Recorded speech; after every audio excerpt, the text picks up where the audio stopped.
generation ahead. And then if you look at the P-51, what we all know as the Mustang, that's another generation ahead again. And the simplicity of the construction is extraordinary. I mean, I think it's something like a third of the price to build and construct in the war when it first goes into production. And that counts for a huge amount because, you know, quantity has a value all of its own. It is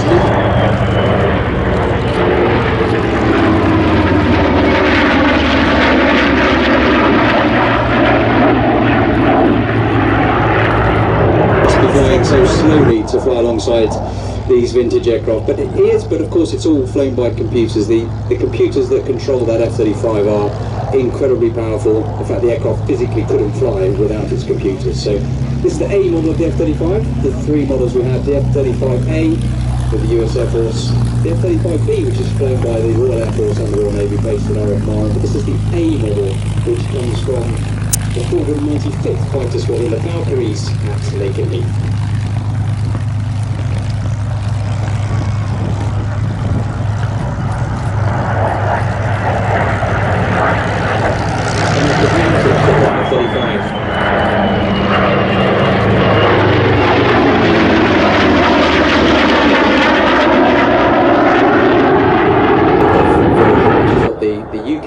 Operates.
Three manufacturers entered that race. There was Douglas, Martin, and of course Boeing. And just a phenomenal aircraft. Again, could take huge amounts of punishment. But also, as anyone who's Lee Masters the air will know, it was lethally dangerous too. I remember going for that, seeing that in a cinema in Poole when it first came out. So I reckon it was 1989? It was 1990, which makes me feel incredibly old. I actually watched it again not very long ago.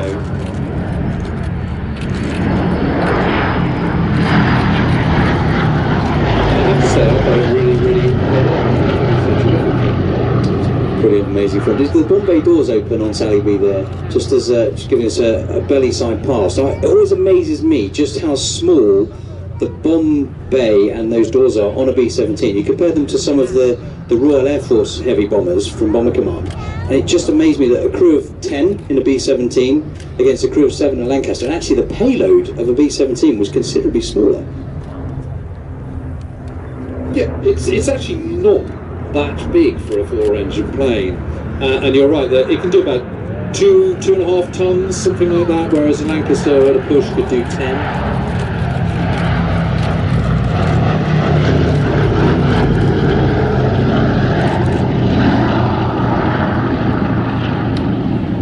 On the other hand, it's bomb load, so it's a payoff. But you know that's why nearly 50% of all those who flew in Bomber Command didn't make it home. It's always a payoff. I remember talking to a crew member that I think he was the navigator or the bombardier. I can't remember. But it kept on with just a thread of metal. So the wing sliced through more than 3/4 of the fuselage just in front of the tailplane. Yeah, that's more than enough for a couple of boot shots. And they still made it home. That's amazing.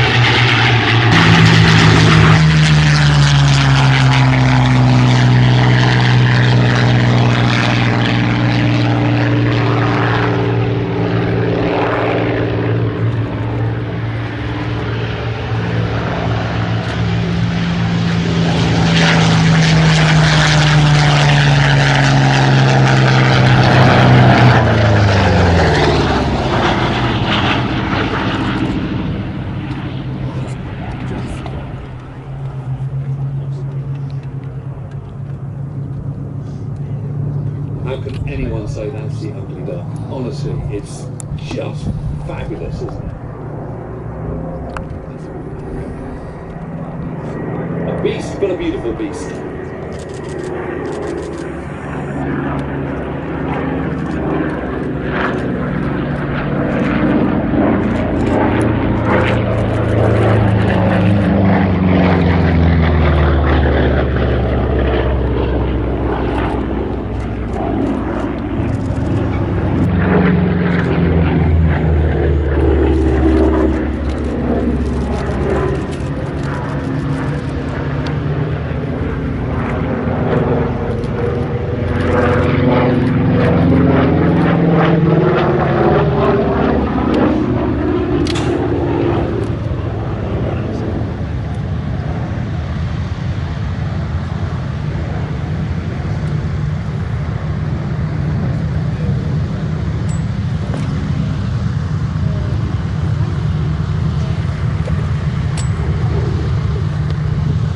Big graceful barrel roll from Cam there to finish that part of his display as he disappears behind us and we get ready to set out forward.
The Bouchons, of course, built post-war by the Spanish with modern engines, but the Messerschmitt 109 airframe. We're getting a very good taste of what the Messerschmitt looked like, what it could do in the air.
first sketch designs of what was become the P51. And the Greek said, yeah, great, you can do that in 120 days. Trust me,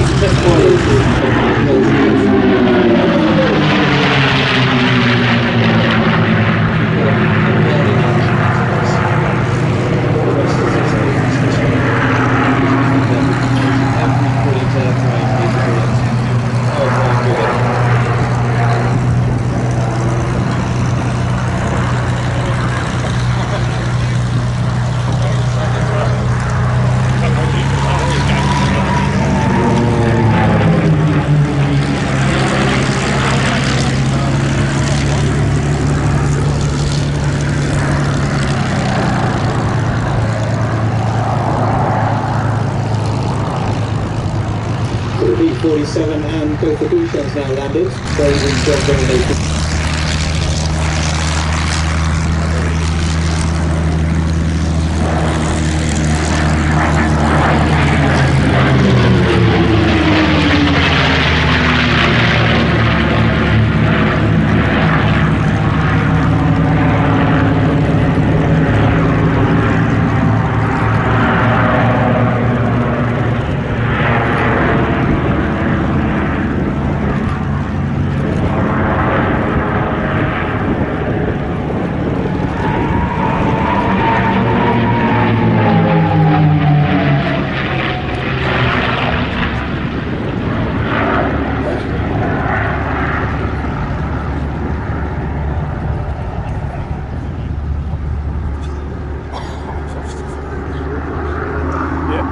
And Lingy, you were talking about the dangers of flying the Messerschmitt 109, and that was certainly true. It has this terrific torque, and basically it wants to flip itself over, so you, as a pilot, you've got to counteract that, and that's fine if you're incredibly experienced.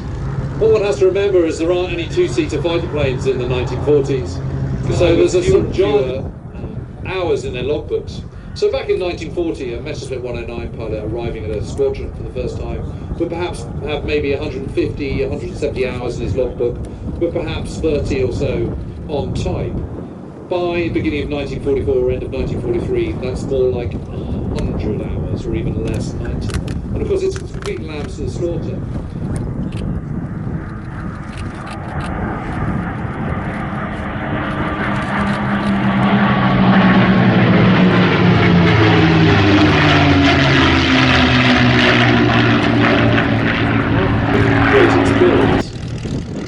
That gets whittled away as the war progresses. And of course even that experience isn't good enough to take on. Your daughter over one time when I took you to her. Yeah, it was a few years ago, but yes, and she had control. I think she was only 13 of us. Maybe that's not the sort of thing I should be announcing. But anyway, she was very proud of that. We're still wondering whether she's the youngest person ever to go T51, but I was lucky enough to go in that day as well, and it's just, it is a totally brilliant and amazing aircraft. And as I was saying, they were all, arguably one of the most decisive aircraft ever to have been built. Probably shares that with the C-47, the Dakota, I suppose, something like that. But amazing to see those three together, and obviously powered by the Merlin engine. So as I say, it's that marriage of German, American, and British genius, aviation genius, all come.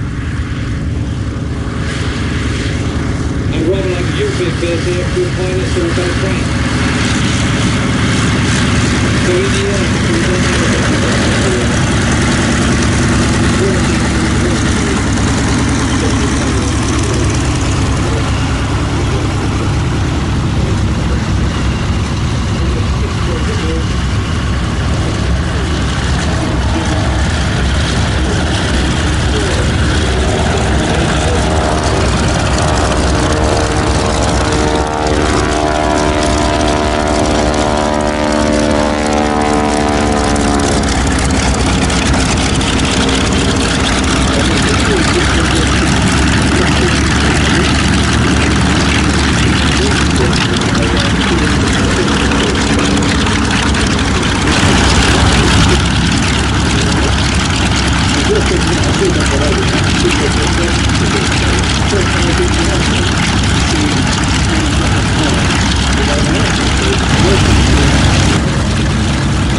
eventually see Danielle moving. I don't know if it's in this manoeuvre or she's just changing position on her harness on the support at the top of the aircraft she has. She's now on top of the wing, waving.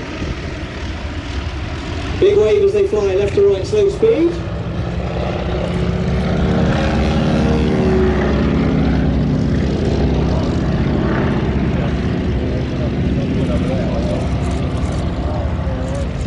And now it's time for Emiliano to fly even more gently. As you can see, at the trailing edge of the wing, Danielle is actually stepping down back in towards the cockpit, that rear cockpit, so the front cockpit of the steerman.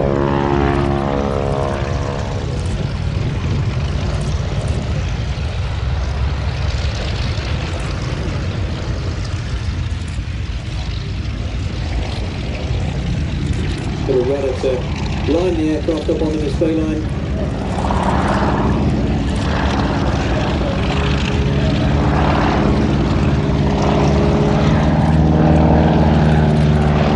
Standing on the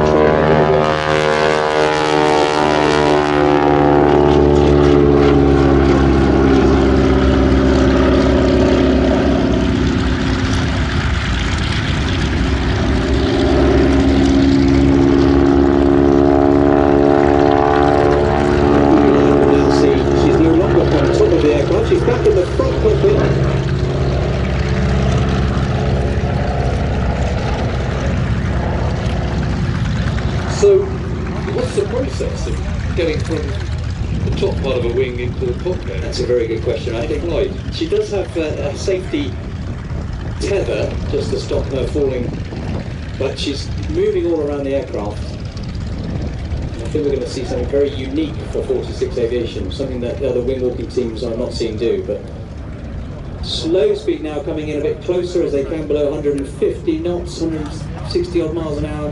She's now standing on the wing of the aircraft.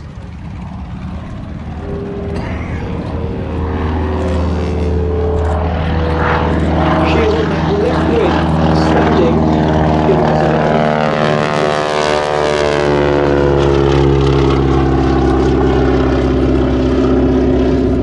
Very, very steep dive. She's now laying across the wires holding the wings. Up into a loop as Danielle is laying between the wings with her arm outstretched. Absolutely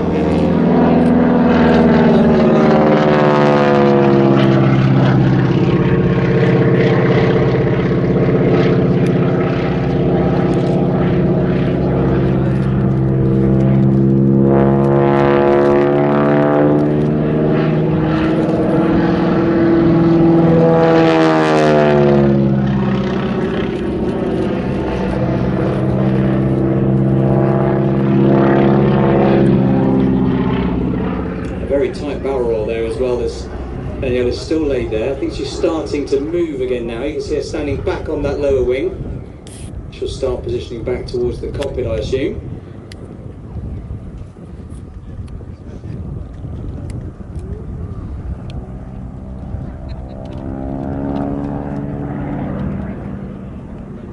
No, I'm wrong. She's actually gone even further out on the wing by the looks of it.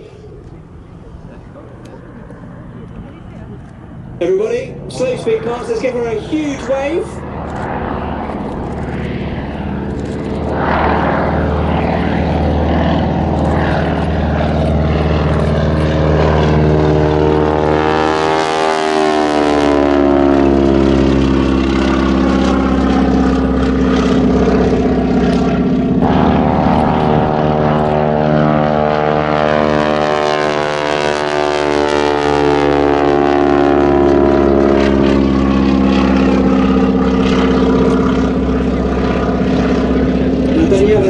Got adrenaline junkie, isn't it? Who does that? I think so. I do hope that Danielle and Emiliano's children enjoyed their first view of their parents doing that crazy routine here at Sywell. So what have we got coming up? Well, we saw the Corsairs taxiing.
One of the things that fighter pilots often talk about in their battles in the Second World War is how they're in the middle of a melee one minute and the next minute the skies are completely empty. And we've been fortunate enough. Okay. Oh, okay. Well, we weren't expecting that, but why not?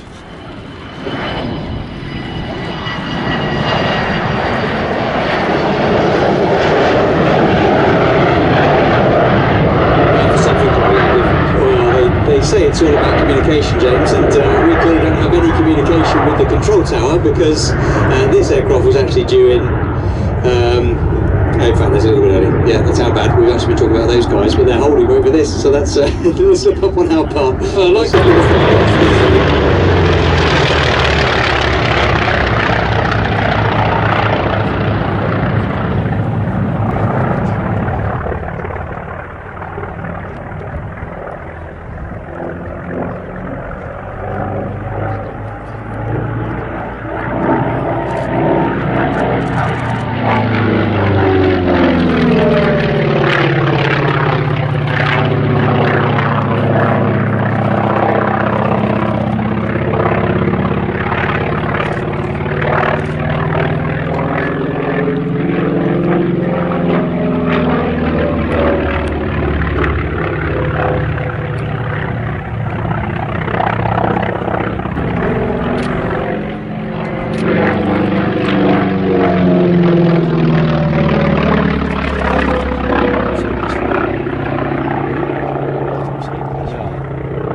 And I'm here now with Roland White, author of Vulcan 607, of course, most recently Mosquito, and a big fan of all these planes. And also, you published Caravan. Indeed, discovery of teenager back in the 80s. And this is the ground that we're looking at here, Market, in British service, was a great leap for it. Entered Turkish Fleet era because the naval air service was struggling to find airplanes that could match the performance of the land-based air power that it was coming up against. And Wilfred Brown, perhaps our most famous naval aviator, reckoned the Marmot was up there with his very favourite airplanes. It's the machine he scored his first kills in, shot down Condor over the Bay of Biscay. Before he was on an escort. He was on an escort, which was sunk by a U-boat shortly afterwards. But he retained a fondness for the Marmot for the rest of his life. His performance, as James said, was not exceptional, but it was good. And that was exactly what the Fleet Air Arm needed in 1940, when it was struggling with sea gladiators and Fulmars, none of which could really match the machines it was pitted against. Very manoeuvrable, isn't it? Very, very manoeuvrable, and like the rest of the Grammars, and the Hellcat, which was the sort of the machine which sat in between he was responsible for more of Top Gun fame, so really close association with naval aviation. Wearing the white and black stripes. And here come the Corsairs from the left.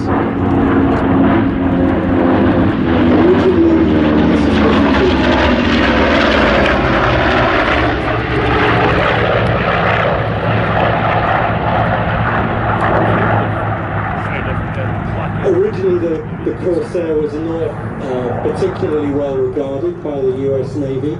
That long nose, it has the shape of a racing aeroplane. That long nose made it difficult to land on a carrier. But the British didn't have the luxury of choice, and were the first to press it into service with the Royal Navy. And as James said earlier, it fought in the European theatre off Norway, where it provided flak suppression support for the attacks on the Tirpitz. But it really made its name in the Pacific theatre with both the Royal Navy, the Australian Navy too, and the US Pacific Fleet.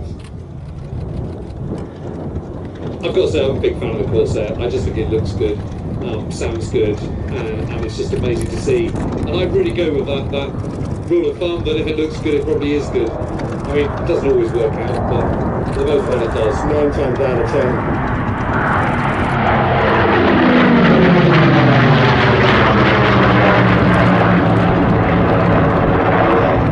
Yeah, what's not to like? Today, Corsair scored its last victory.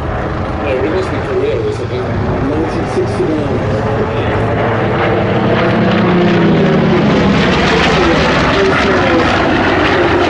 Mustangs in Skyhawk, Central America, between Honduras and El Salvador.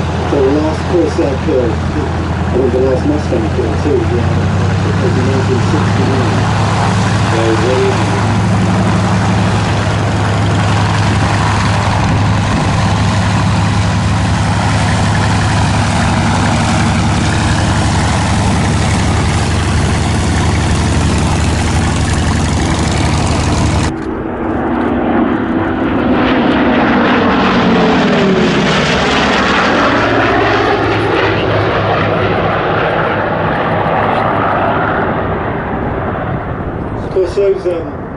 Those gull wings are only that shape so that the wheels could touch the deck and clear the huge propeller that powered those Corsairs.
Privilege to see 3 of them flying together like that. Very fortunate to see that. It's just a great aircraft, isn't it? It really is. Yeah, it's such a. I mean, it's one of the things which is so striking about the speed and innovation that we saw through the late 30s and the early years of the Second World War. Was that each company was coming up with its own solution to the aerodynamic and technical challenges involved in achieving high performance, and what Grumman did, what Consolidated did with this is really, it was really fantastic. So unusual, so strong.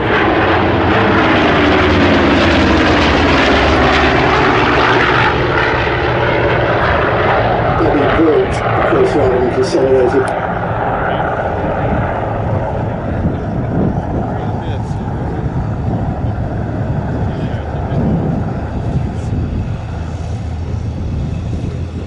Quick, we're just going to shut up now.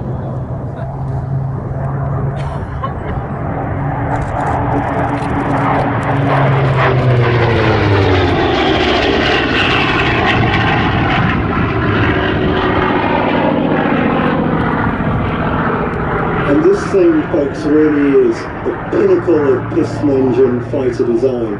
This, along with the Sea Fury, really represent the top of the tree.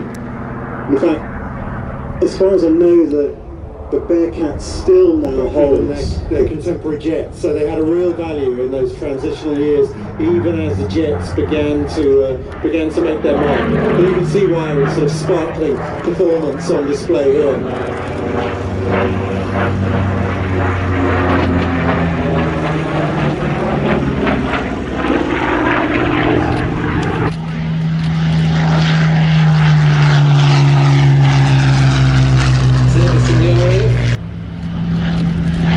Yes, Brian, 90.5.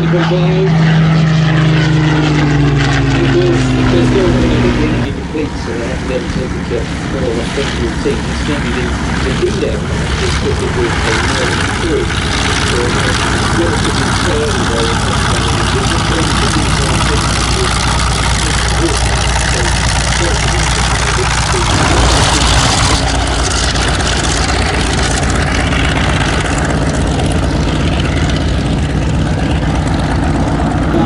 in Trevor Dugan and Gabriel Barton.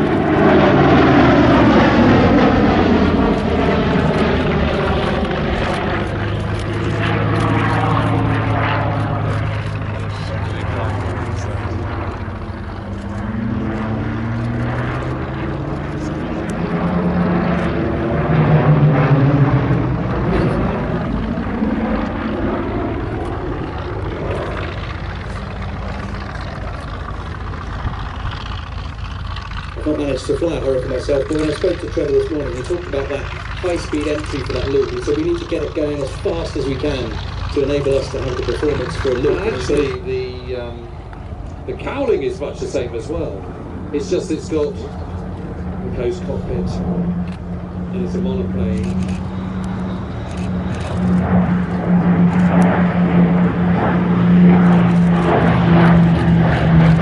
And it's got a bigger engine.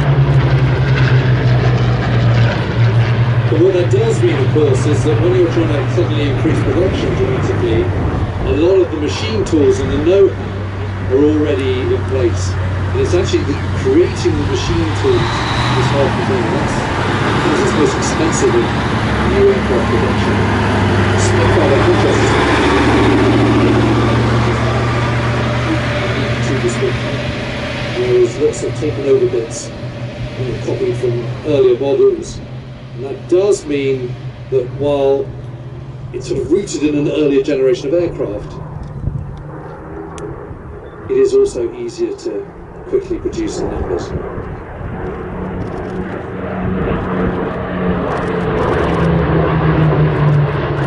And they more than performed a job in 1940, and frankly the country owes a debt to the Hurricane out of all proportion to its brilliance as a fighter aircraft, and all those that flew it, of course.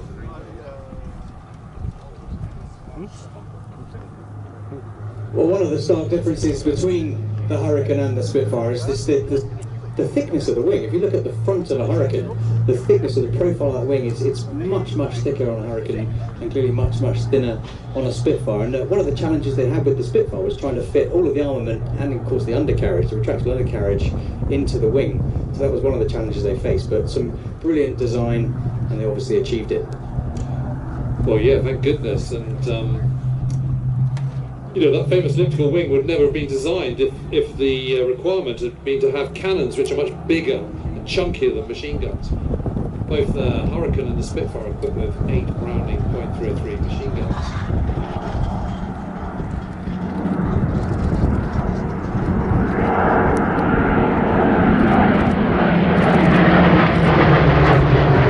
And they could store enough ammunition to fire for 14.7 seconds continually, which I'm sure you'll agree is not very much. Whereas the Messerschmitt 109 had 55 seconds worth of machine gun ammunition, which obviously gave it a little bit of an advantage. So ME 109E, I should say then, ME.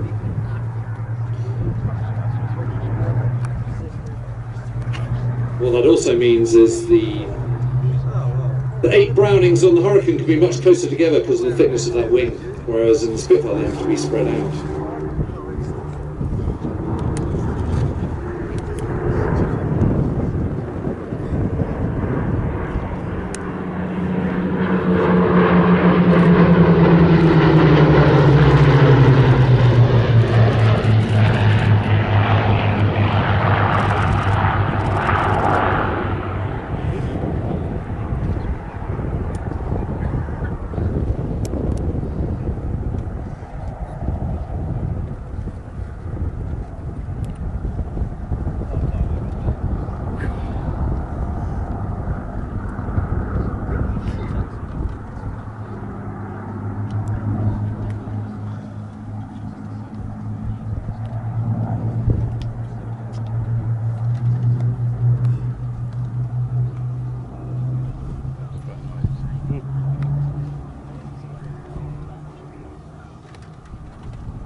So that's kind of really why.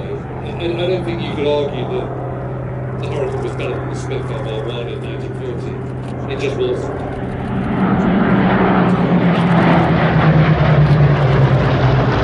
But it was still a very, very good fighter plane, certainly for 1940. And more than a match for the Luftwaffe's bombers, more than a match for the Me-110, the twin-engine Luftwaffe fighter plane in a fighter role. Obviously the 110 was used as a night fighter and a bomber and a ground attack aircraft in many other roles, but as a fighter on fighter, you'd want to be in a Hurricane rather than a 110. As I say, it could take a lot of punishment, not least because the fuselage is all made, you know, although it's got metal frame, it's covered in doped Irish linen. And if you get a bullet through it, you just whap another patcher. You know, it's super easy to repair.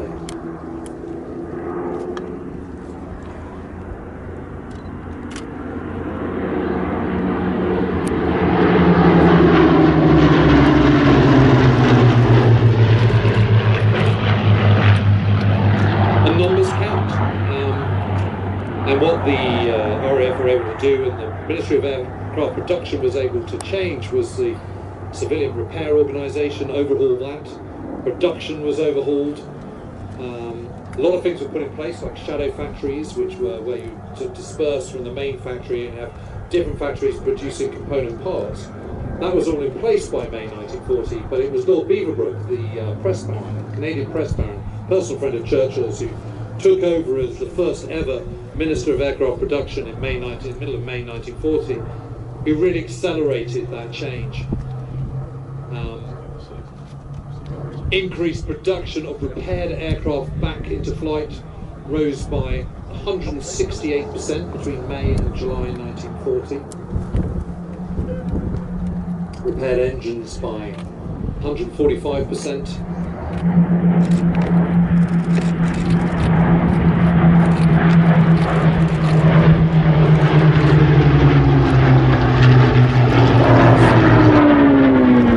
It's so quick.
Lovely climbing 4-point roll there from Paul as he puts this Fury through its paces. A lot of you will know the name Paul Bonhomme from his experience flying many warbirds in the airshow scene, but also as the world champion of the Red Bull Air Race. It was flying in its guise as the Red Bull Air Race back in the mid-2000s.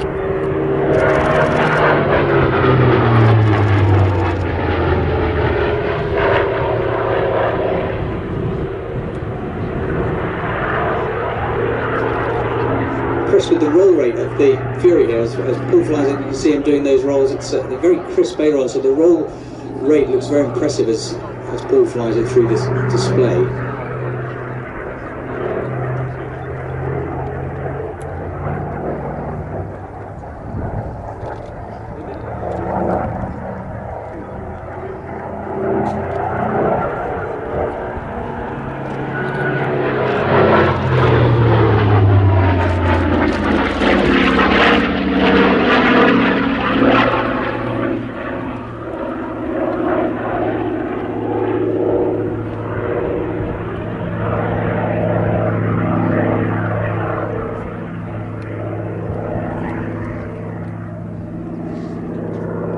It's just absolutely magnificent, isn't it?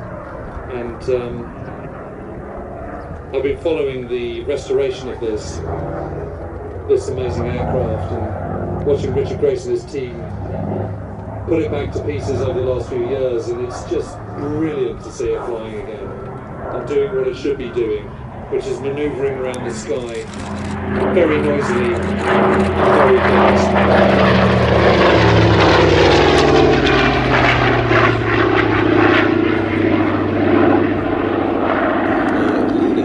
Of fighters at Duxford a number of years ago, and we flew with Paul on that, and he landed, had a huge grin on his face, and bearing in mind the amount of experience and he's got and some of the flying feats he's achieved, he said that flying in the formation with the Reds was one of the best things he'd done, and the smile on his face certainly suggested that.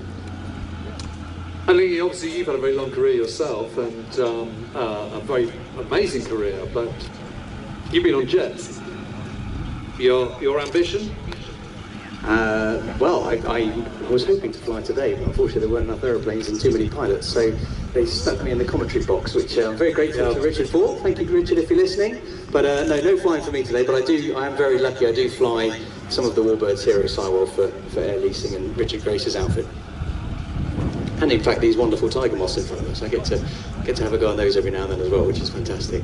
So of the warbirds you've flown and of the propeller planes, you know, what's your favourite? That's a shot down over a Dungeness, and his body was never found. So just to think of that, and I got airborne in the Spitfire, and actually the emotion really struck, and just the smell, seeing London, thinking what those 21-year-olds were going to defend, and knowing what was going through their heads, it was a very emotional moment. Yeah, I can well imagine it.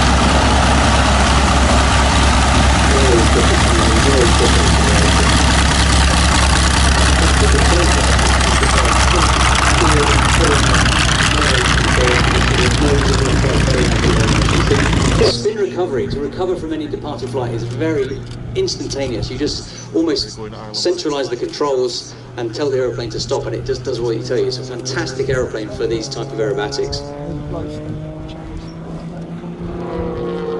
Big snatch there, you see the kink in the smoke, probably around about a 7-8 G pull into the vertical. A launcher back on the way up, so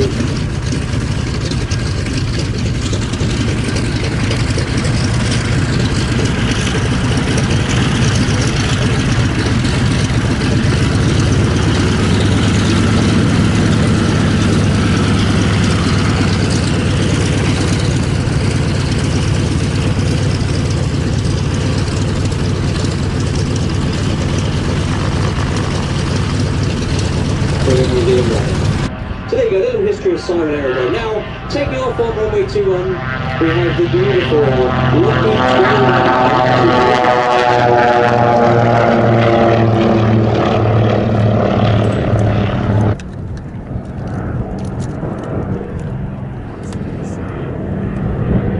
and from your left-hand side.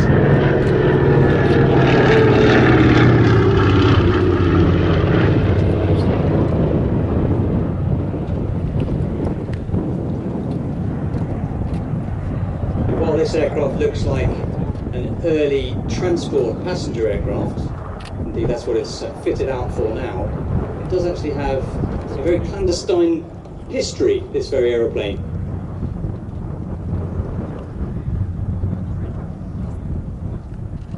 It is in fact stated that this very aircraft was the UK's first aerial reconnaissance platform. It had fitted cameras which were revealed by moving a panel on the leading edge of the wing.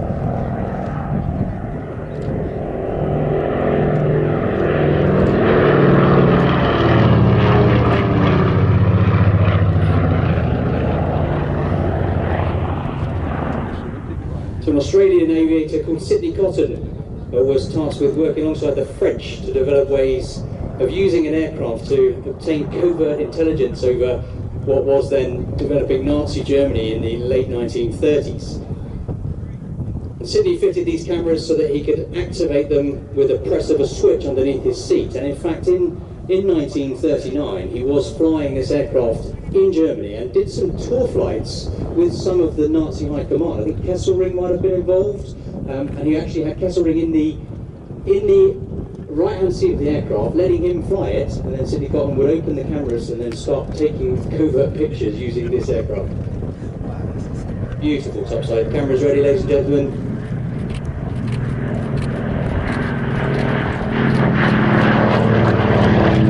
It's just a beautiful aircraft, isn't it? It absolutely conforms to the looks right probably is right rule. I mean, it's just, it's a thing of beauty. And what Richard's team have done with the inside, the interior is just stunning, absolutely stunning. I was very lucky. I got to fly this time last year, flew from Sywell to Duxford in this aircraft. It's just absolutely beautiful. Is it a lovely plane to fly? It was. I haven't got a huge amount of multi-engine experience, but it was delightful. Really, it was did what I told it to do. I didn't get to do the landing. I don't think the pilot trusted me, which was probably quite worthy. What is another type you can chalk up in your logbook? Absolutely, I did. With the topside there from the left up.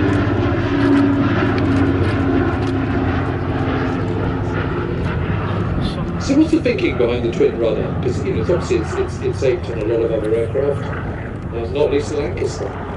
Well, what you might notice is that the rudder would sit. I just talked about it with Melanie's Extra actually. The rudder sits in that propeller disc, so by having the rudder behind each engine, you actually get more authority from the rudder.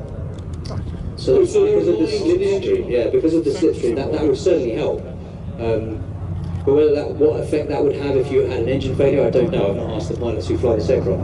But it's to increase manoeuvrability, is it? Absolutely, yeah. Stability and manoeuvrability in terms of where the rudder sits. And why would that make a difference on a big 4-engine bomber like the Lancaster? A good question. Well, there's a good shot of that rudder sitting behind the engines there as he runs in on the B-axis. If you think about surface area, so if you have two rudders of a certain size or two tail fins of a certain size, you'd have to have one massive tail fin. So if you split them, you can get the same amount of effect, but have it as a smaller surface area, therefore a smaller fin. Got it. Look at that in the sky there. Isn't that just fabulous? Delightful aeroplane. Now this is a 12A, an Electra Junior. It was the Lockheed Electra that sadly Amelia Earhart was attempting a round the world flight in when she totally disappeared. So that was a slightly bigger version of the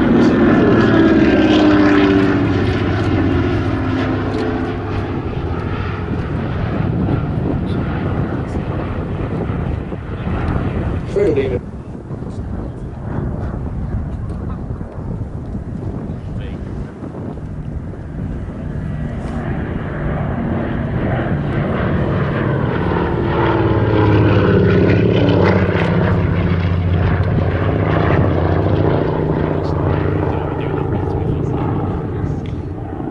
What an incredibly exciting time it must have been in the 1930s when all these incredible planes were coming out. You think of B-17 in 1935, this emerging in 1936.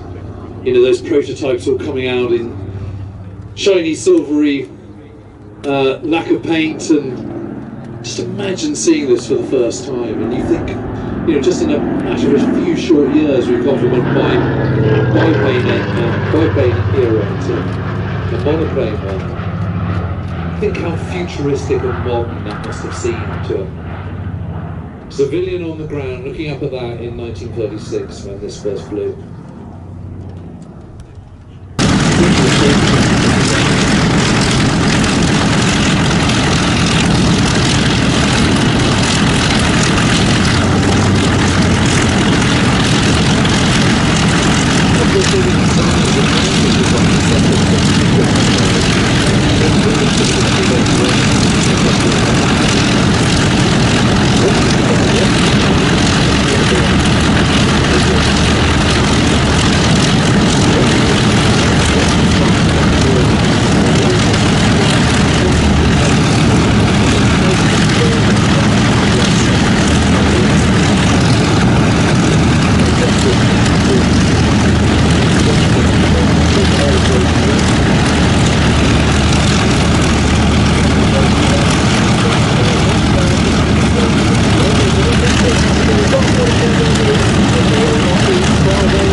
low speed there.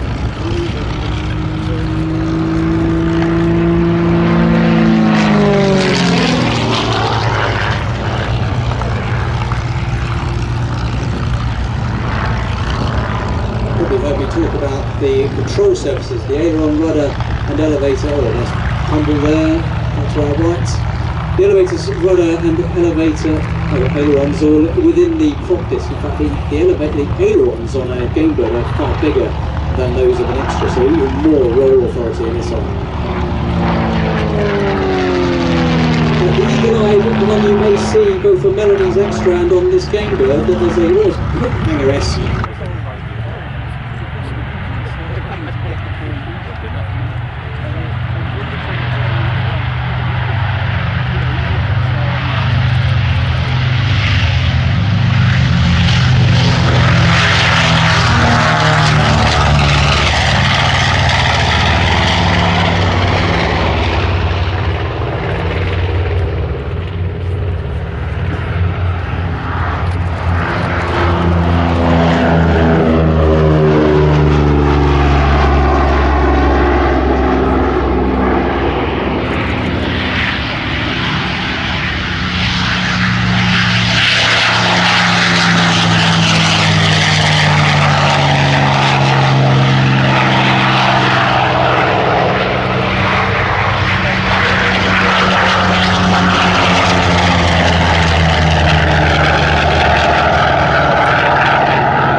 There's air leaders of the United States Army Air Force in the Second World War, people like Tui Spots, Hap Arnold, who was the Commander-in-Chief of the United States Army Air Force, Ira Aker, to name but three. They were all kind of disciples of Billy Mitchell.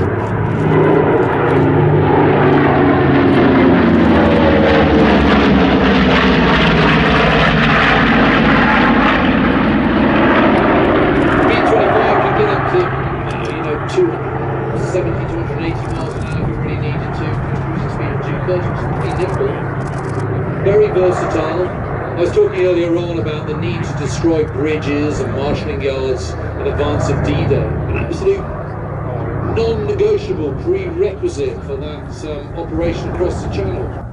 That we're doing the hard yards, flying in low at kind of 1,000 feet, 2,000 feet, bombing from very, very low heights with incredible precision. And this plane, amazingly, was flying operationally until 1979. Still being used in Korea and Vietnam War.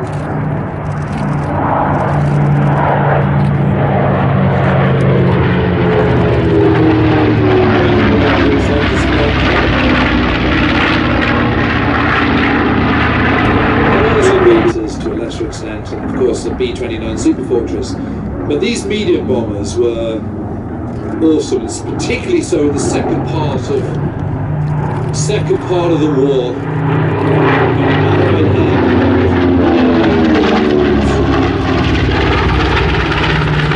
Served all around the globe, all theatres, Italy, Africa, Far East, of course Northwest Europe as well.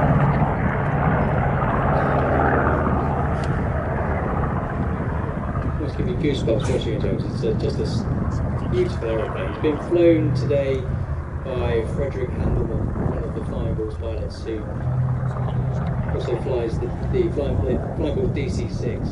And he's very much enjoying flying this to him. Yeah, I mean, look at it. You can see how kind of manoeuvrable it is. I mean, it's really much more. It's a bomber, for goodness sake. Look at it.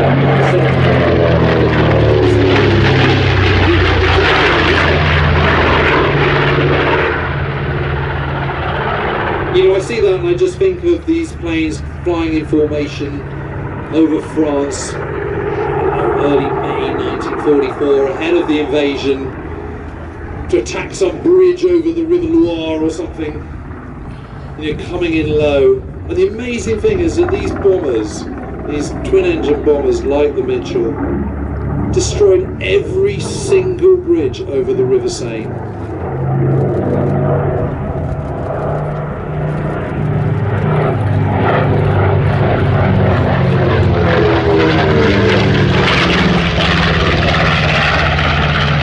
Of course, by the middle of April 1944, the fighter planes and the heavy bombers really had enabled the skies to be clear of Luftwaffe fighter planes over much of northwest Europe.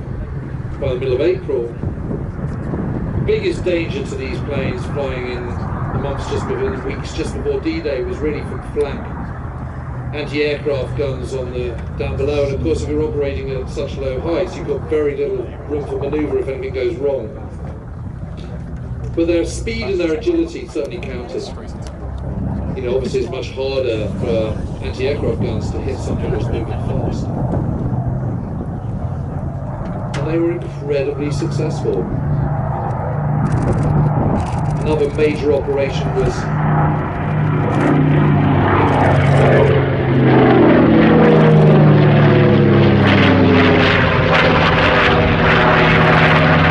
Operation Scramble, so in April 1944 in Italy, ahead of the last major attack, Operation Diadem, the Battle for Rome, was launched on the 9th and 11th of May 1944. Operation Strangle was, as its name suggests, all about, again, inhibiting the Germans' ability to reinforce the front, destroying railway lines, blowing up bridges, hitting marshalling yards, and yet again,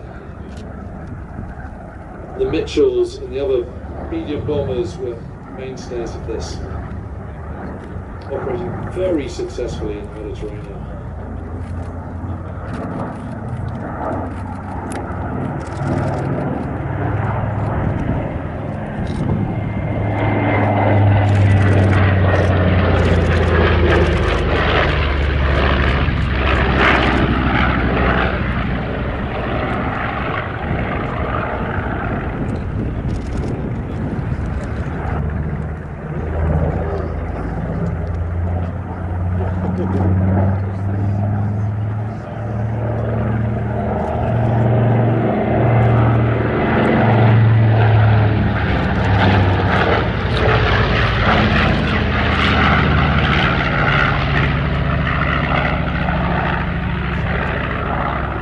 I think that's so lush, I've just had to take a pause in the commentary, which I'm sure you'll agree is no bad thing.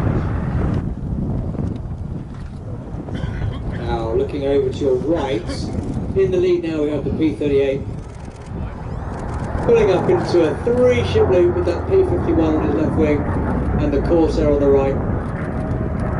Amazing formation as they apex the top of the loop.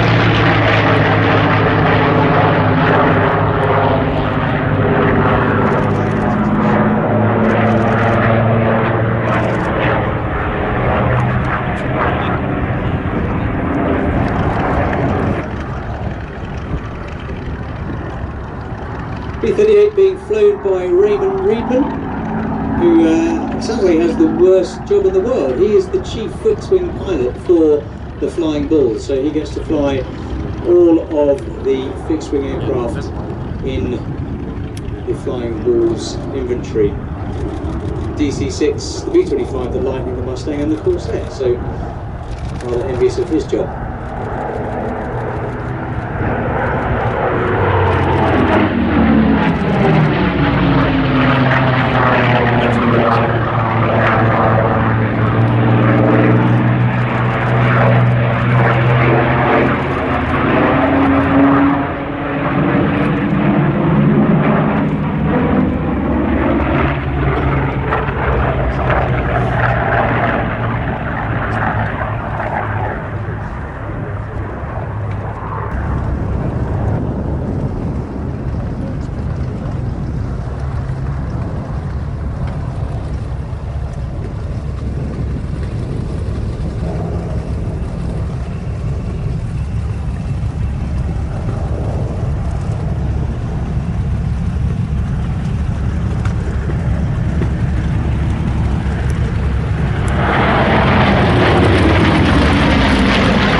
out, but the formation of mathematics is a skill in itself. But to do it in 3 different types of aircraft, where the aircraft perform very differently, the speed differential on top of these manoeuvres, the wing loading as the speed changes, every one of them is different. The pilot's working very hard and doing a grand job with this routine.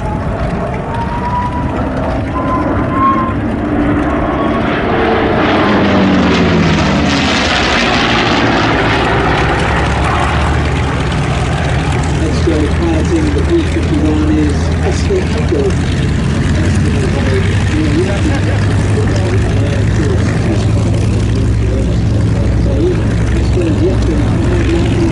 The F-16, the Embraer, of course,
Is of course I mentioned the performance differences in these aircraft. So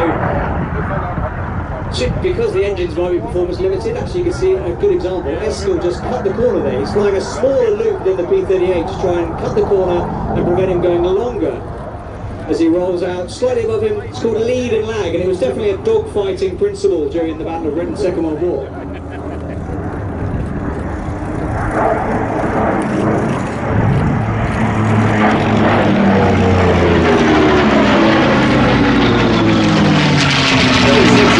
Here they come now, I'm going to shut up and just watch this.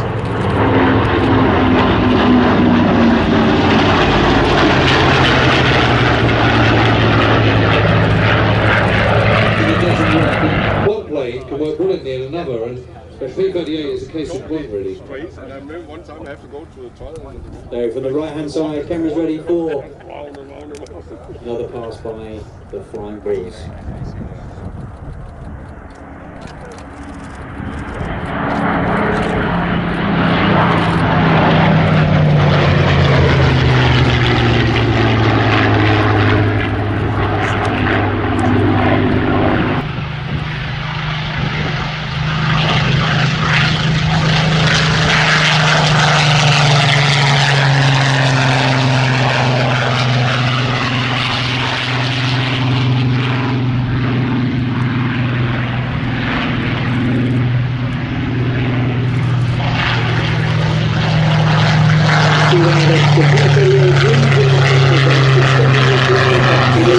The P-51 in to land, and shortly Eric coming in the Corsair.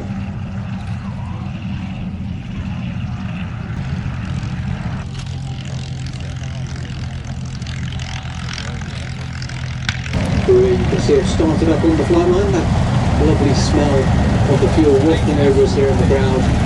Beautiful smell.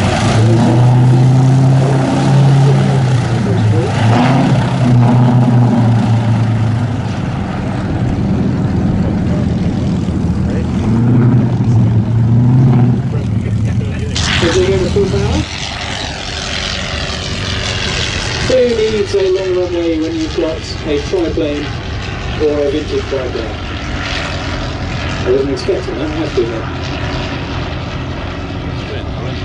It's amazing really because the Fokker triplane is one of the most famous planes ever built until February the 17th.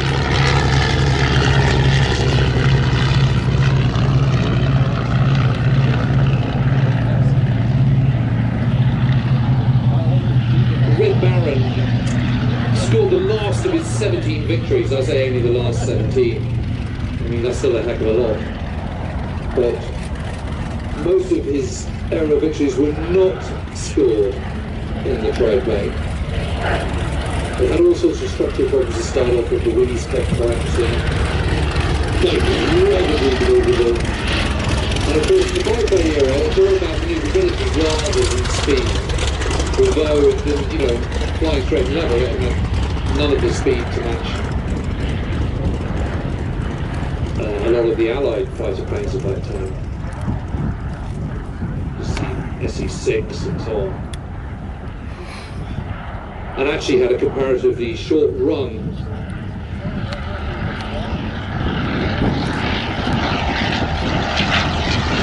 Production of these is really, really brief. So, experimental ones in September 1917, first production run from October 1917, all over by May 1918.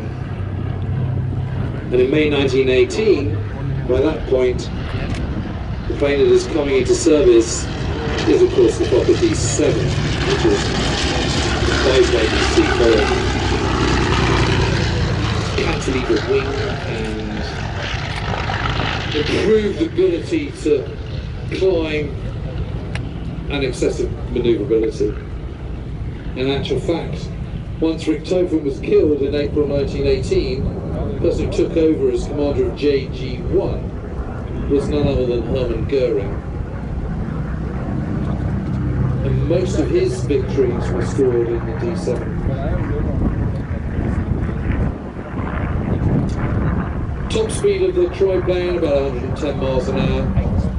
Top speed of the D7, about 120 maybe on a good day. But they're still pretty nimble. I mean, looking at these now, Mike, as a pilot yourself, I mean, what's your sort of thoughts? What do you make of them? I think they look very fragile. Don't they just?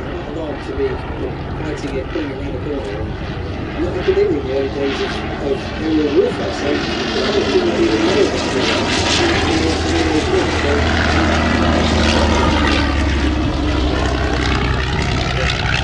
There's a lot of fabric, a lot of wire.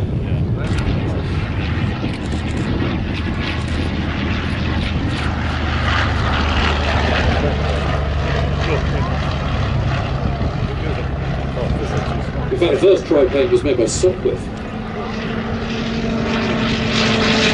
And it was a captured one in February 1917 that persuaded Anthony Fokker that this was the way to go. So he took it back to their plant at Schwerin and told Reinhold Klatz, his chief designer, this is what was needed. He wanted a Fokker triplane as well. The first prototype, the F1. So how easy is it to make that switch one plane to another, from jet to piston to sideline to triplane or whatever?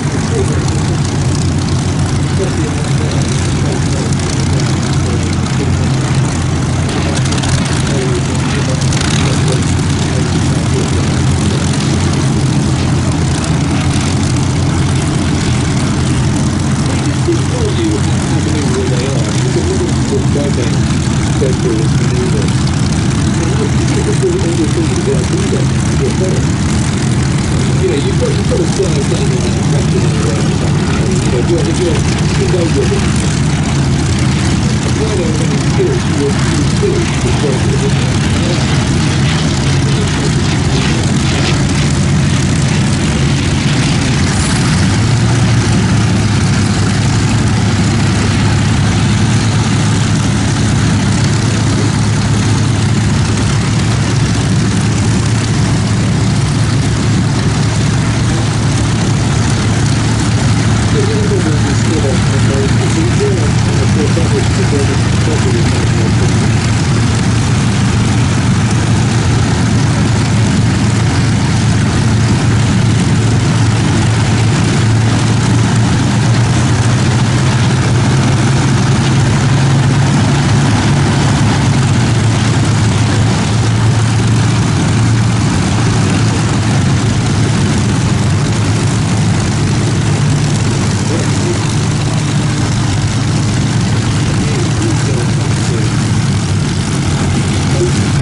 For those who saw the aircraft taxi out from the Flightline, big porthole windows on the side of the...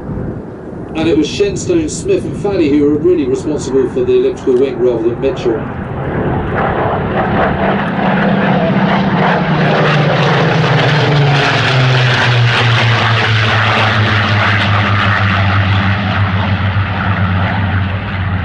Talking about designers and Spitfire related, a little pub quiz fact for you. Do you know who designed the undercarriage for the Spitfire? I don't. So Mr. Owen... It's a studio room now. So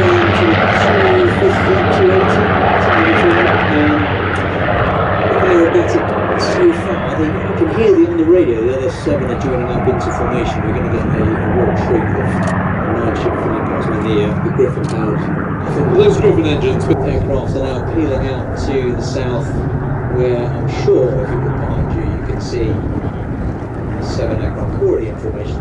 Those 2 14s are going to join into the rear Vic. So the 3 ship is called a Vic formation. There are 3 of those once the other 2 aircraft join at the back. Being led expertly.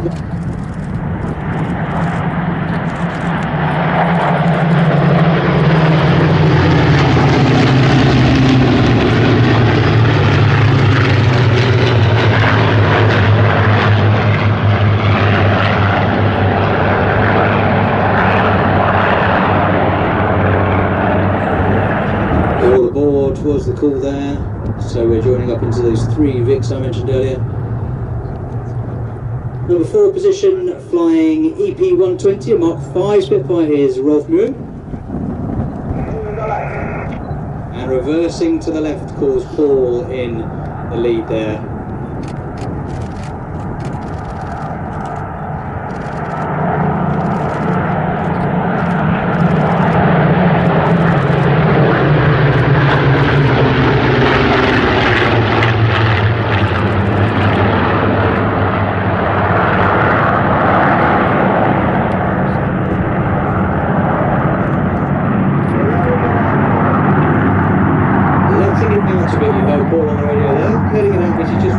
The back pressure on the control column, so less G, so he's catering for the wind there. What he doesn't want is the wind blowing the formation towards the crowd and coming closer than he's allowed as dictated by the rules from the Civil Aviation Authority. So letting it out a bit, as he said, around the back, just means he can fly the formation without getting affected by the wind and blowing over the crowd line.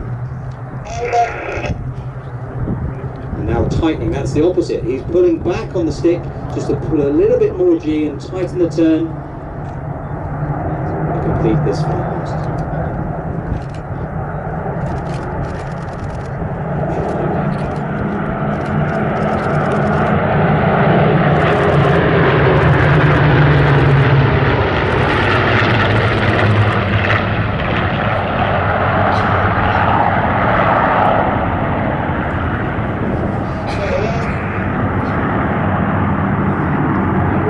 Right, said Paul.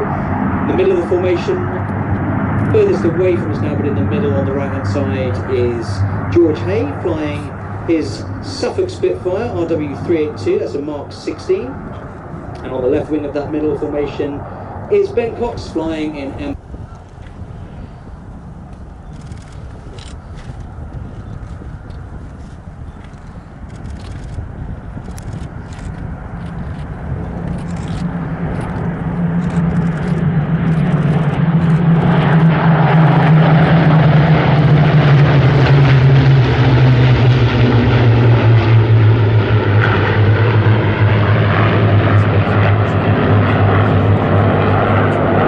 Good there. I got goosebumps. I'm sure many people in the audience have goosebumps to do with that sound. It's incredible. Truly magical. Powering up for tail chase now, they're going to split the formation, complex in itself, to try and get 9 aircraft now into a tail chase. So that's what they're doing over to our front left. I talked about tail chasing, the agencies are using lead and lag geometry to keep in the formation. They're all now going to lead a 9-ship tail chase.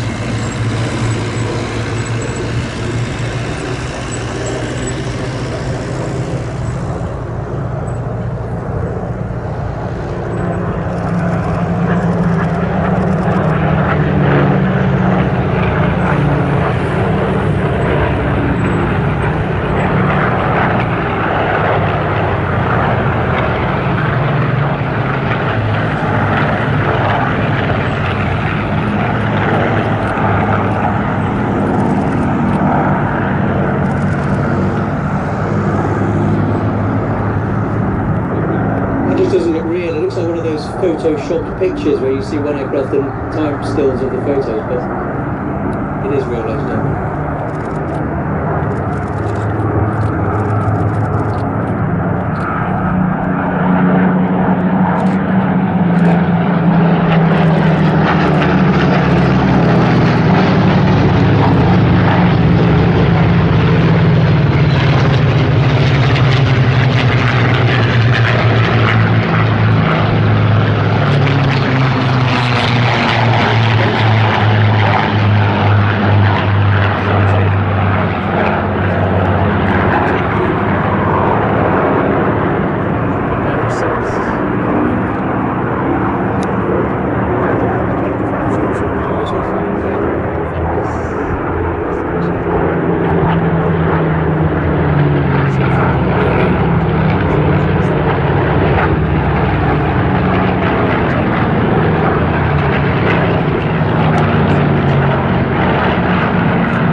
Don't forget, you can fly in this very aircraft here at Sywell.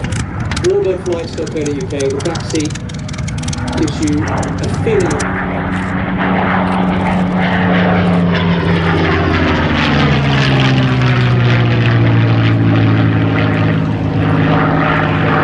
I said earlier about the privilege of flying of such pedigree. And this very aircraft you're watching display now and that you can go flying in was the very first aircraft on the 6th of June 1944 to shoot down. So please, if you enjoyed that 9-ship Spitfire performance, please put your hands together and thank everybody who took part.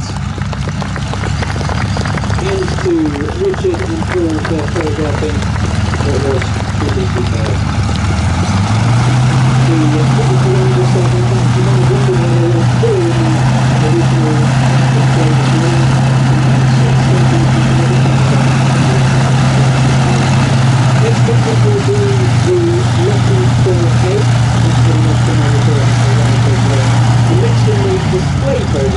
We will have some evening performances starting at 6 o'clock with Mark Levy in his P-51, the Jersey Jerk. We have a very different display. Mr. Danny Williams.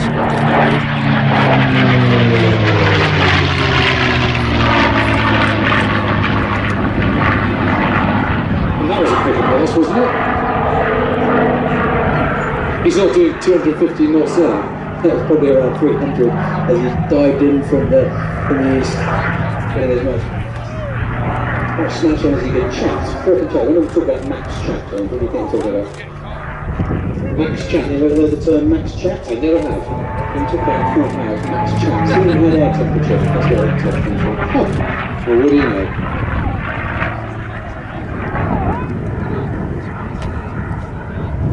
And it's great to see so many people still here, isn't it? It is fantastic. Thank you, everybody.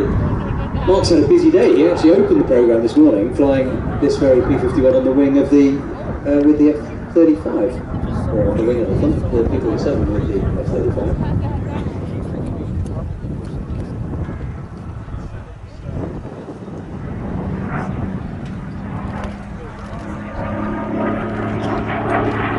Oh, there it is.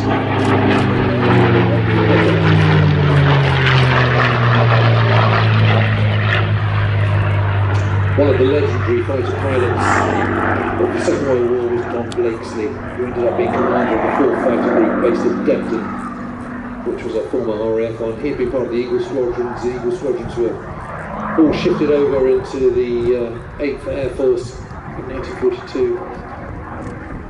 And when they started, they were flying Spitfires, then Thunderbolts, and finally Mustangs.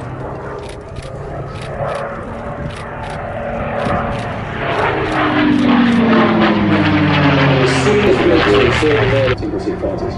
Yeah, its fuel efficiency is second to none, which is why it made such a good long-range fighter. Put a 75-gallon tank on it, increased the size of the tanks and wings, had auxiliary tanks, and in fact actually there's an example of those auxiliary tanks in the museum there at Sywell, which is really brilliant. If anyone ever gets a chance to go and look at it. And they've got one, and they were made of cardboard, and you just drop them on unsuspecting Germans, I suppose. So, it meant they could fly all the way to Warsaw and back if they needed to.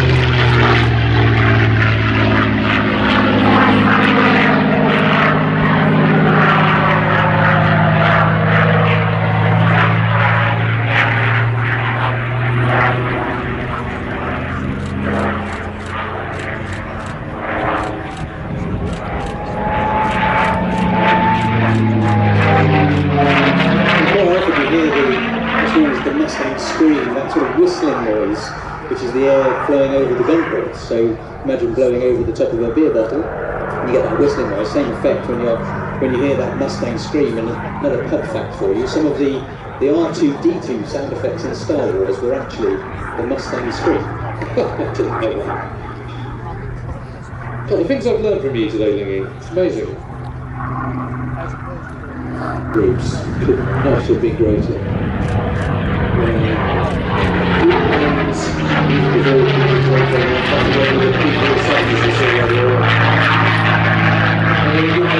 can train very quickly, which means you can process more people. The intensity of training is better, so it's not spread out. No problems with bad weather or anything like that, you know, like Florida and Texas and so on.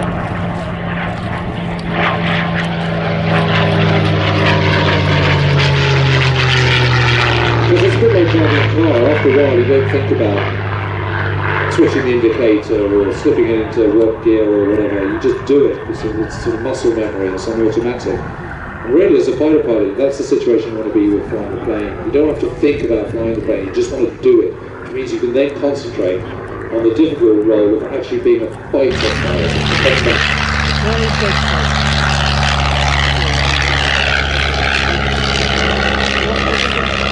Today was only awarded his display approval by the Sywell Airshow. This sort of pilot is not an easy one. You need to have a lot of experience, and then you have to be assessed by the DAE, a display approval evaluator. And that is a pilot with display experience who can be a mentor and assessor of your performance, and then recommend to the Civil Aviation Authority that you are fit to be a display pilot. And then if they're happy, they will award you that permission to display, and that's what he gained this week. So it starts at very slow stages, small stages, so you might not have the approval to do any complex aerobatics.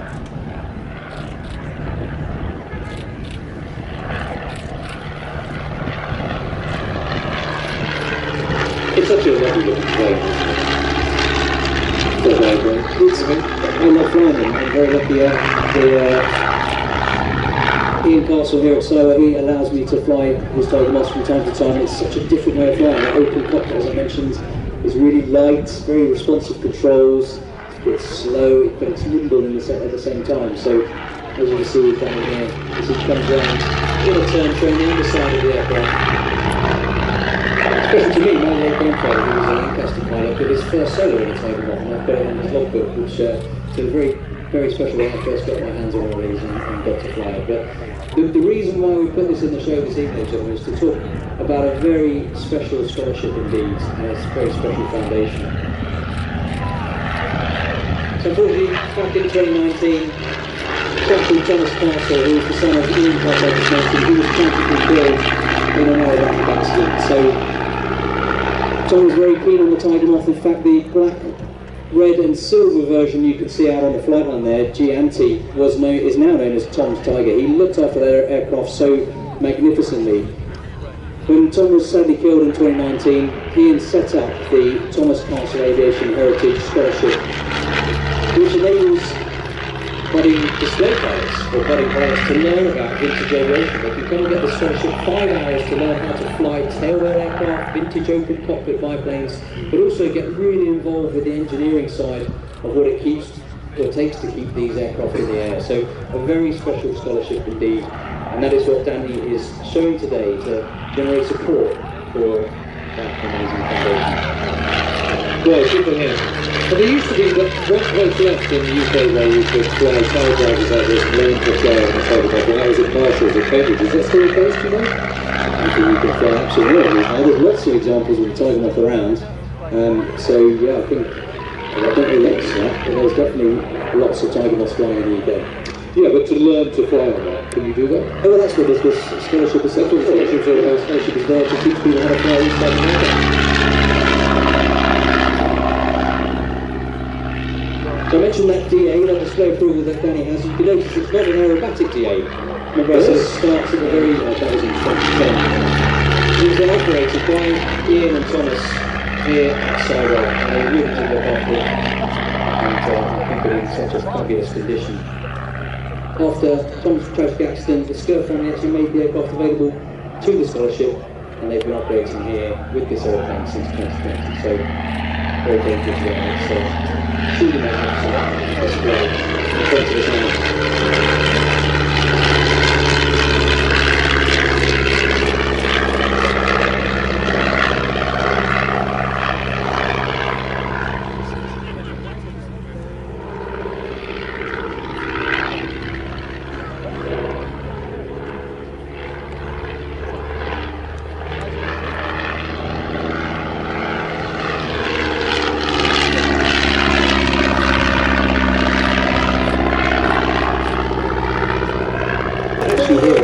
Danny Williams! Isn't that fantastic? Really, it's such a moment for a new display pilot to be able to go and do a public performance. So I know the feeling he would have had as he was waiting to take off that little 20.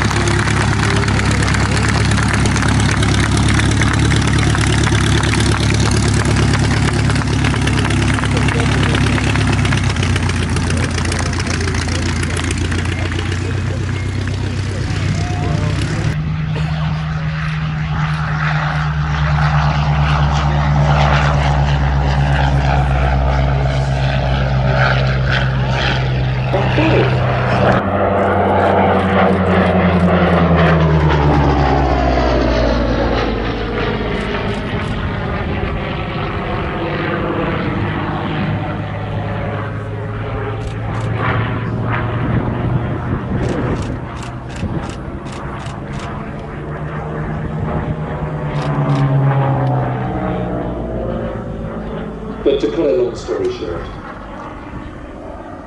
the problem was we suddenly needed to put these cannons in. That was needed. They put them in the Mark II. It kind of worked. The problem was the cannons don't really fit in those very thin elliptical wings. So what do? There's Joe Smith, who was taken over as chief designer for Roger Mitchell, who comes up with the idea of the teardrop. That gives enough room to house the breach of the cannon, and that's how they get around it. And it's the cannons that you can see sticking out front of the wings, one in each wing, in addition to machine guns. Suddenly you've got the major fighter plane, which has gone with right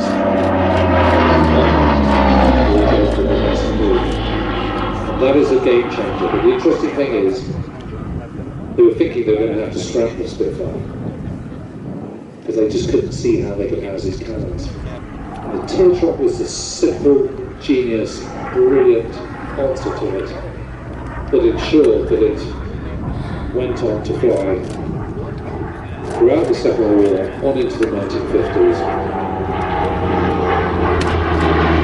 in all the different parts of the regions.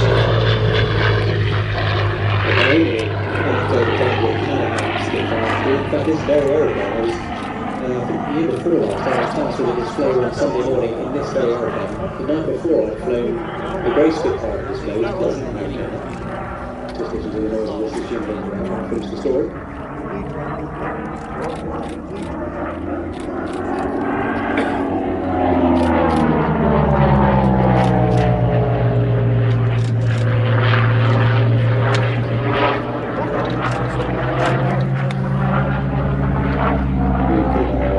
Yeah, so I was doing my walk around Sunday morning. I was about to go to Somerset for a display, and the night before I'd flown a cannonless Spitfire, and then this morning I was doing my walk around, forgot the cannon was there, walked straight into it, exactly like ouch, gash in my forehead. I was already quite tight for time to get to Somerset, so I had to put my helmet on and face it. Very good. Well, that's what we need all the way. What some of our boys went through the war. So, we talked earlier about the radiators as well. The Mark 9s on the bar, you can see two of those boxes under the wing, one under each wing, whereas on the 1, 2 and 5 you actually see there's only one radiator, so it's susceptible to overheating, and in fact a radiator flap that opens in the back is manually controlled, so I put better to control on the two radiators. it's really interesting though, isn't it? And again, mentioned Waterway, where this is the Spitfire that comes to go to his rescue. wins that all-important air battle, and it's amazing that the moment Malta is able to return as a defensive base, what a direct result that has on the defence of all of its countries. But I suppose what I'm driving at is that when you're looking at the Spitfire Mark V, you're looking at another piece of enormous history and enormous impact, really.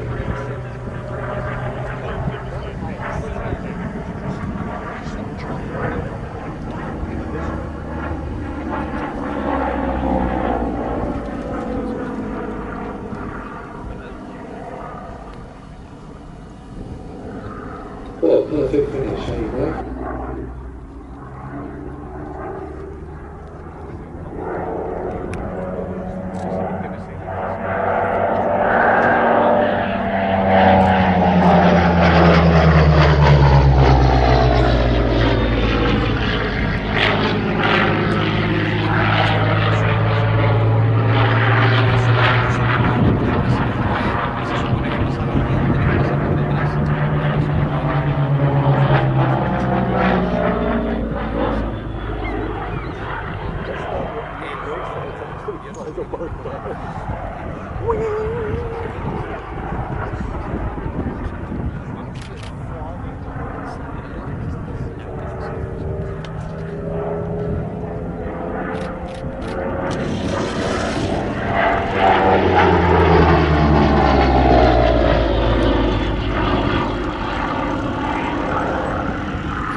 RW382, serial number, yeah. Yeah, RW382, there you go, that.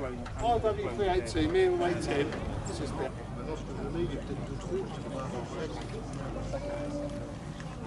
Yeah. Just got your head. 2 minutes. Yeah. Sort of celebration. Yeah.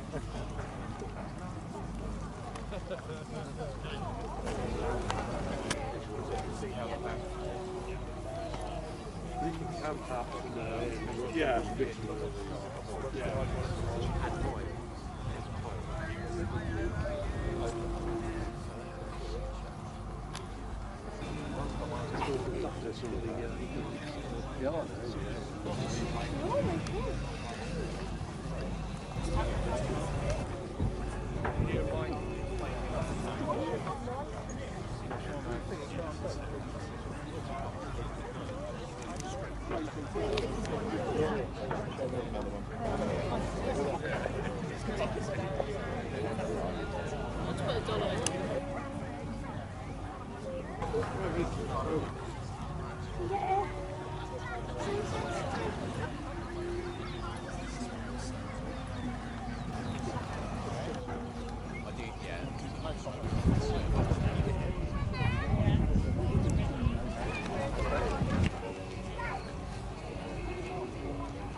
Rolling right now.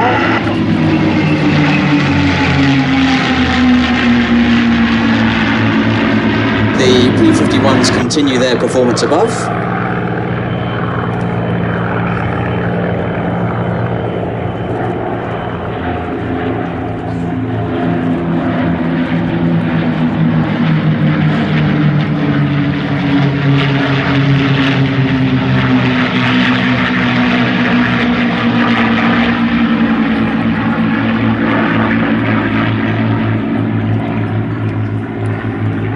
P-51 formation being led by Mark Levy. He's flying in Jersey Jerk, a Sywell From the residence. south, we have the trio of F4 Corsairs.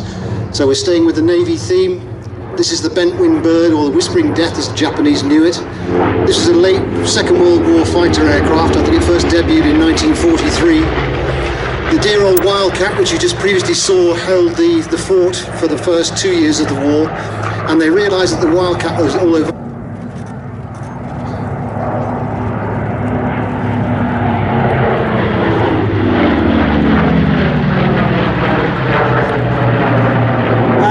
Top in a beautiful loop being led by the yellow-nosed Corsair. That's a slightly earlier Corsair with a 3-blade propeller. That's an aircraft owned by the Fighter Collection from Duxford, flown today by Brian Smith, one of our most experienced warbird pilots, superb leader. All this formation flying is driven by the lead. Everyone thinks that the hard job is the guys on the wing, but in actual fact, the guys on the wing cannot do their job if the leader is not flying smoothly, maintaining the energy of the aircraft and doing nothing unpredictable. And Brian is all of those things. Very smooth, beautiful pair of hands, makes it very easy to follow. Obviously it's made easier today by the fact there are 3 Corsairs. They're all pretty much the same kind of drag profile, although Brian did say yesterday that his early aircraft with its 3-blade propeller is a little bit lighter than the other 2, so they've got a bit of a job to keep up with them.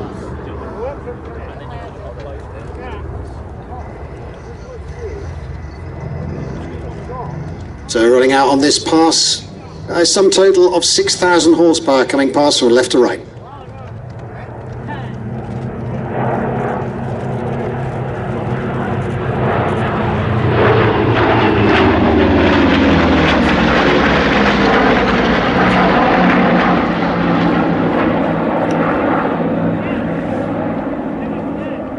I can't quite see from here, but I think on the right wing is a visitor from France, Baptiste Sally. He's flying this aircraft. He's actually flying his Spitfire 14 later on.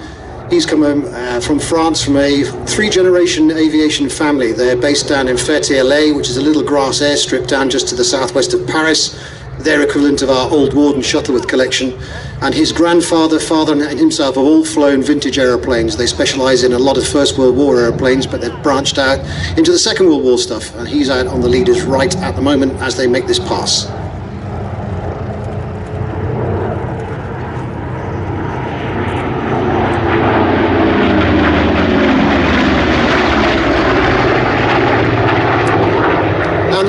formation is aircraft is flown by Eric Goujon.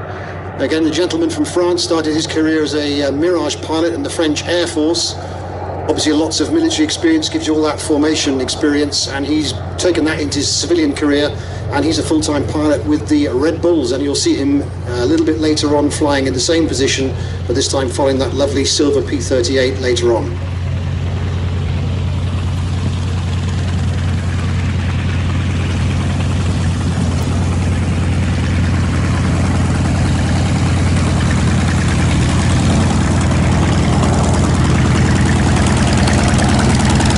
As they pass in front, you can see that wonderful gold wing design. If you haven't seen that on any of the warbirds here today, you can see as they pass away as well, the wing is cranked down initially and then back up again. And the reason for that is that they had a very big engine on the front, but a very big engine requires a very big propeller. You from it.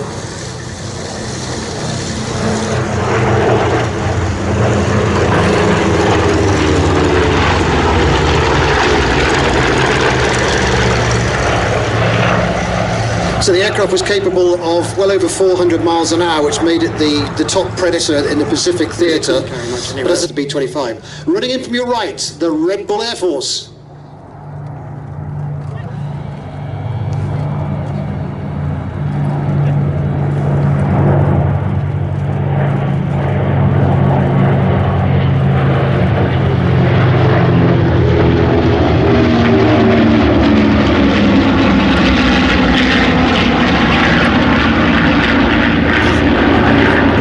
Completely different aeroplanes, so you do have to appreciate the skill of the pilots. Worth talking about the pilots. In the cockpit of the B-25 we have Frederick Handelman and Ludwig Reiter. They are in the cockpit of that B-25 as they lead the formation in from left to right.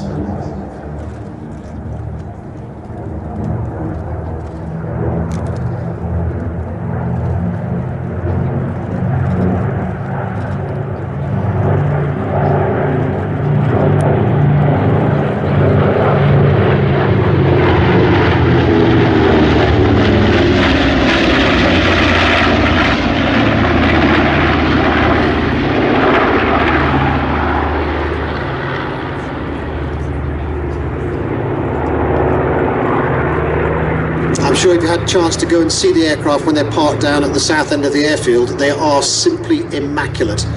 They gleam like jewels, and believe me, it's not just skin deep. I've had a look.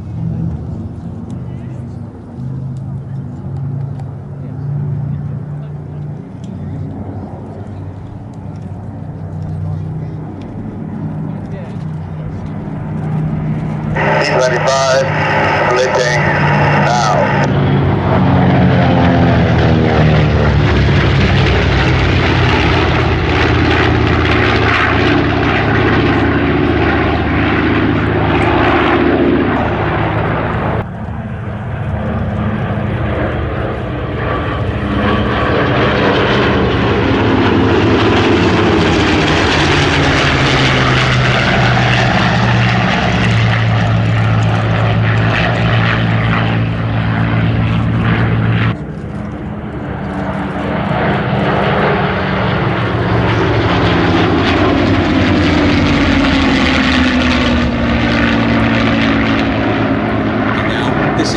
To get your cameras ready. In from the right hand side, a beautiful 9 ship of Spitfires.